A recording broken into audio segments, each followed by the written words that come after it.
you. And we're off to the weather, where the West Coast waterworks will wildly wet a wide way up and down the seaboard. Gonna wiggle down close to Southern California again, too.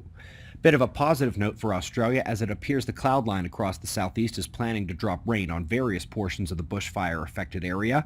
Good news in general, but burn-scar landslides are a concern. Let's come back to the sun for a moment and discuss its modeling of eruptions. This preprint has not undergone the final Chinese to English cleanup, but you can understand it just fine. And it's a top team from there confirming the electromagnetic triggering of solar flares by electromagnetic activity and conditions on the sun.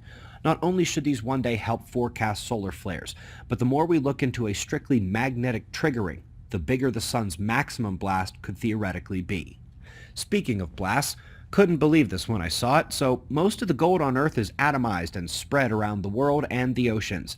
They say that not only is copper deeper while gold is found closer to the surface, which you know if you know porphyries or have ever worked with NI 43101 reports, but 95% of the gold is lost to eruptive emissions in the atmosphere, which means that when they mine gold, 20 times more than what they got went up into the sky.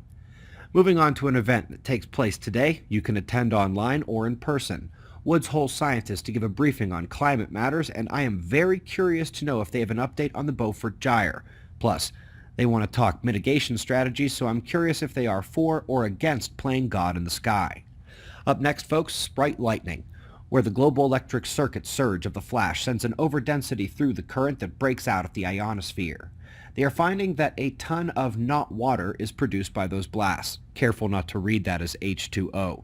But these radicals and exotic chemistries are produced here by the electromagnetic components of the Sprite or the corresponding terrestrial gamma flash, just like cosmic rays and UV light help to break apart and recombine materials throughout the atmosphere. It's one of the items tracked by the new GOES instruments. You'll recall we showed their full suite of atmospheric chemistry capabilities here, and if you missed this the first time we put it up, aren't you glad it made its way back again? Yeah, me too.